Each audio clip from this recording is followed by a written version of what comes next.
Bismillahirrahmanirrahim. Assalamualaikum warahmatullahi wabarakatuh. Assalamualaikum warahmatullahi wabarakatuh.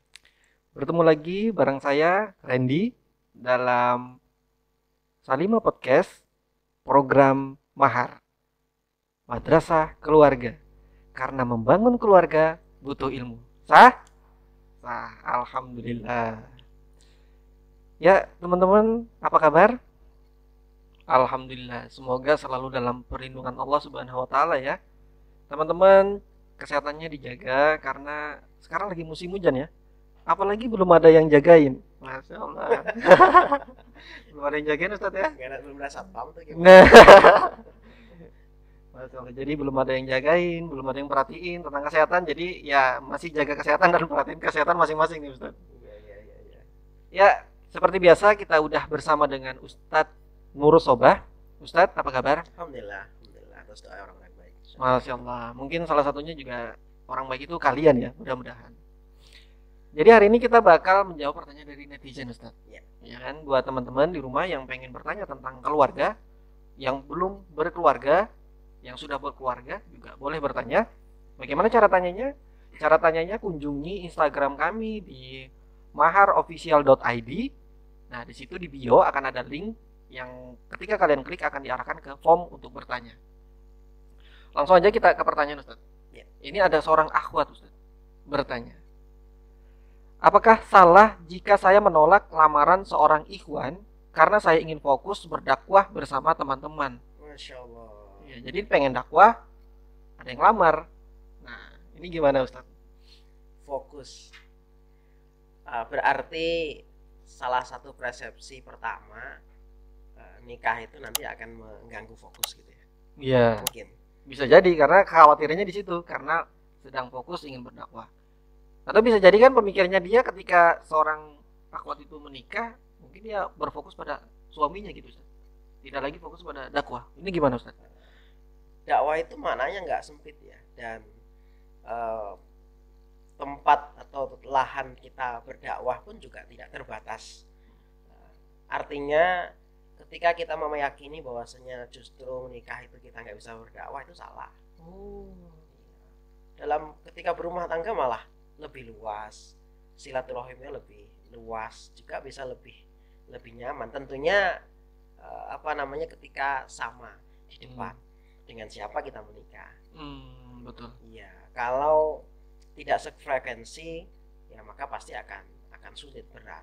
Itu kenapa maka ketika kita memang sudah di jalan dakwah, ya, maka carilah yang di jalan dakwah.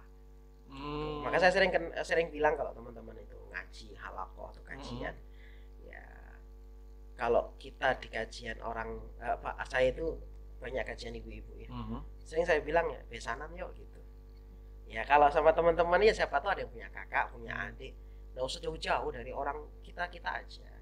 Ya artinya pertama sudah ngerti siapanya, kemudian paling tidak frekuensinya mudah disamakan. Betul Ustaz. Jadi kalau membatasi bahwasanya dakwah itu harus jomblo, nah itu para ustadz itu menikah. Iya ya, nggak kepikiran nih. Anaknya sudah berapa gitu. Iya. Ya, masa kemudian dengan alasan itu kemudian kita nggak bisa berdakwah. Justru gini, jangan sampai malah jatuh terjebak kepada hurur ya. Hurur itu kita tertipu ya sama was-wasnya setan. Setan itu memang setiap ada orang ingin berbuat baik, ingin beramal, nikah itu kan amal besar, perkara yang paling tidak disukai karena membuat segala sesuatu yang awalnya haram jadi halal.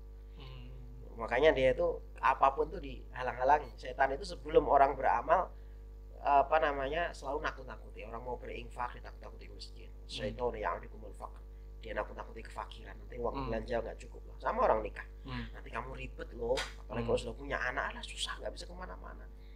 Itu jangan-jangan was-wasnya setan. Oh, malah diwas-wasinnya nanti kamu nggak bisa dakwah loh. itu yang dikhawatiri. Jadi pertama kita harus dudukkan, pertama harus paham dulu dakwah itu seperti apa yang sesungguhnya. Apakah dakwah itu harus mensyaratkan jomblo, harus kemudian orang yang berdakwah kemudian dianggap tidak ada waktu kemudian sempit dan sebagainya. Karena peluang dakwah itu dimanapun dan bisa dimanapun. Bahkan banyak pintu-pintu surga malah terbuka lewat pernikahan. Masya Allah. Pintu-pintu surga lewat pernikahan. Ketika seorang ibu mengajari anaknya, itu dakwah istimewa. Itu bagian dari dakwah juga kan, Ya, Pak? Mempersiapkan seorang suami generasi ya. mengingatkan istrinya, mengajar ke istrinya. Itu istimewa. Karena justru dalam keluarga itu dakwahnya lebih eksklusif ya. Eksklusif itu karena yang dipersiapkan adalah generasi pilar peradaban. Jadi malah fokusnya lebih bagus. Pahalanya juga besar. Maka sering kita katakan sekolah wanita tinggi-tinggi silahkan. Tetapi pahala yang besar itu ketika ilmu mereka dipraktekkan untuk mengajar keluarganya, untuk dakwah kepada keluarganya. Iya, jangan sampai kita mungkin fokus di luar sementara perintah pertama untuk keluarga belum kita lakukan. Karena Nabi pun pertama kali diperintahkan oleh Allah dakwah itu kan pertama keluarga. Wa anzir ashiratakal aqrabin. Wahai Muhammad, kasih tahu keluarga dekatmu dulu. Al-aqrab dulu. Meskipun nanti responnya kita tahu sendiri, respon Abu Lahab itu kan karena pertama kali Nabi mengumpulkan seluruh keluarga dekatnya, ya. Bahkan Nabi sampai meyakinkan, kalau saya ngomong bahwasanya di bukit sana ada pasukan yang akan menyerang kalian percaya nggak? Itu bahasa pembuka Nabi sebelum menyampaikan sesuatu, karena khawatirnya nanti apa yang beliau sampaikan nggak dipercaya sama keluarganya. Untuk meyakinkan keluarganya itu percaya dengan apa yang beliau sampaikan, beliau sampai memastikan itu di awal. Kira-kira kalau aku ngomong di belakang ini akan ada musuh yang nyerang kita, kalian percaya nggak? Kalau engkau yang ngomong, wahai Muhammad, kami percaya. Sudah, berarti mereka percaya. Sudah, barulah sampaikan dakwah. Itu kisah tentang ini itu ketika Nabi mempraktikkan dakwah keluarga. Pertama itu ring pertama, pahalanya lebih istimewa sekali. Masya Allah. Kan ayatnya ku anfusakum wa ahlikum naro.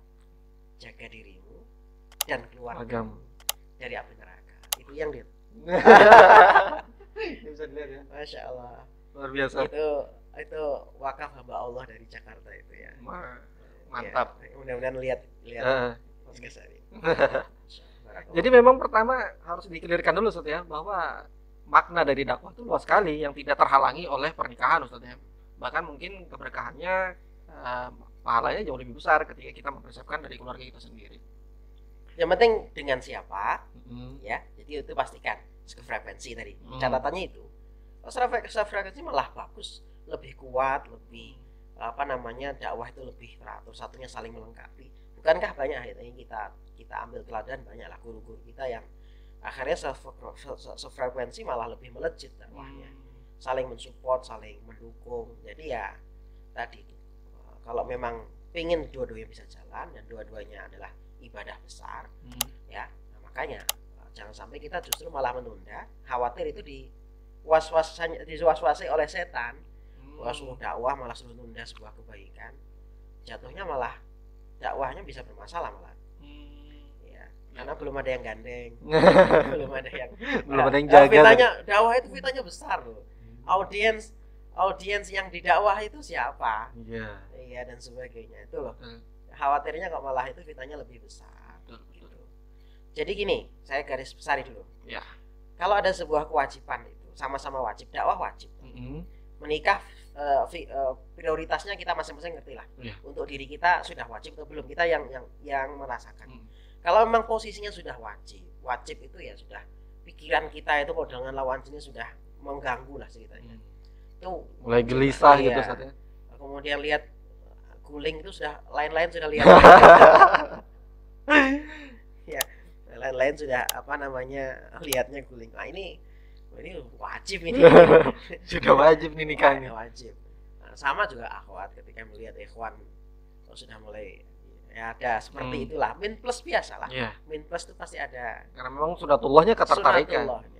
Ya, jangan sampai malah ini kewajiban ketemu kewajiban tapi nggak ngerti prioritas. Menganggap wah dakwah lah. Berdakwah pahalanya besar. Tapi kalau kita sendiri merasakan itu, kita ini sebenarnya berhajat kepada apa? Yang lebih berhajat kepada apa?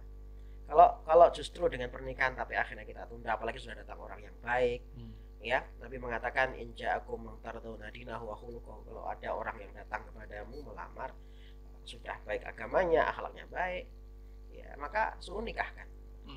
Ya. Illam taf'alu, kalau nggak dikerjain artinya kita nolak dengan alasan. Tadi alasannya dakwah, no? Iya. Alasannya bagus sekali alasannya. Mulia sekali. Ya. Tapi ketika sudah sampai seperti itu, malah kita mundur dengan alasan itu, atau bahkan menganggap nanti kalau nikah nggak bisa dakwah, jangan sampai nanti justru malah ada fitnah. Hadisnya seperti itu. Kalau nggak diterima ini atau tidak difikirkan dulu, ya, untuk memilih untuk kita menikah, hati-hati malah jatuhnya bisa fitnah lebih besar. Jadi ini masalahnya ada di mindset dan was-was. Mindset dan was-was bisa jadi. Oke, siap. Kalau sudah dua itu beres, mindset beres tentang masalah dakwah, kemudian apa tadi, was-was juga kita paham, jangan sampai ini dari setan. Ya, kemudian ya melihat siapa yang melamar kita. Kalau tadi akhwat kan ya, dari akhwat ya. Dari pertanyaannya akhwat ini. Iya. Jadi dia ada yang lamar nih. Iya. Jadi siapa orangnya, kalau memang sudah baik ya, insya Allah dua kewajiban bisa dilaksanakan bersamaan. Menikah bisa, betul. dakwah bisa, malah bisa bersinergi ketika tadi satu frekuensi lah. Betul. Gitu. Oke, siap. Oke, pendengar yang setia, Masya Allah sudah masih mendengarkan sampai sekarang ya. Ini informasinya luar biasa banget nih, supaya kita tidak terjebak pada kesalahan mindset dan juga was-was. Ya, itu aja pertanyaan kita yang akan kita jawab pada pertemuan ini, Ustaz. Ya, buat teman-teman, sekali lagi buat yang pengen bertanya dan pertanyaan dijawab oleh Ustadz Nursoba, bisa kunjungi Instagram kami di maharofficial.id. Di bio ada link yang mengarahkan teman-teman ke form dan silakan diisi formnya.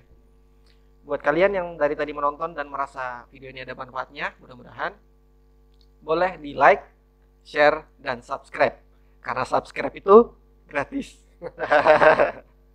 Oke, sampai bertemu pada video selanjutnya. Wabillahi taufiq wal hidayah. Wassalamualaikum warahmatullahi wabarakatuh. Waalaikumsalam warahmatullahi wabarakatuh.